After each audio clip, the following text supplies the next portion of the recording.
Mustafizur Rahman IPL খেলে বাংলাদেশে চলে এসেছে, কেননা জিম্বাবুয়ের বিপক্ষে বাংলাদেশ 5টি টি-20 ম্যাচ খেলবে, যেখানে মুস্তাফিজুর রহমানকে খুবই প্রয়োজন। তাই মুস্তাফিজুর রহমান আইপিএল ছেড়ে চলে এসেছে। আইপিএলে মুস্তাফিজুর রহমান এই পর্যন্ত যতগুলো ম্যাচ খেলেছে প্রত্যেকটি ম্যাচে মুস্তাফিজুর রহমান অসাধারণ পারফরমেন্স দেখিয়েছে। তার বোলিং দেখে কিন্তু চেন্নাইয়ের অধিনায়ক, ভক্ত সমর্থক সবাই কিন্তু তাকে প্রশংসা করেছে এবং তাকে বিদায় জানাতে কিন্তু সবারই কষ্ট হয়েছে, কেননা সবাই কিন্তু মুস্তাফিজুর রহমানের বোলিং পছন্দ করেছে এবং সেরা উইকেট টেকারের তালিকায় কিন্তু মুস্তাফিজুর রহমানের নাম ছিল। এবার মুস্তাফিজুর রহমানকে নিয়ে কথা বলেছেন মহেন্দ্র সিং ধোনি। ধোনি বলেন, মুস্তাফিজুর রহমান আমাদের জন্য একটি রত্ন ছিল। তার বোলিং সত্যি বোঝা মুশকিল।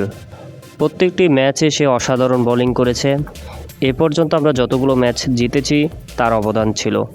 তাকে বিদায় জানাতে সত্যি আমাদের কষ্ট হচ্ছে, এমন কথাই বলেছেন ধোনি।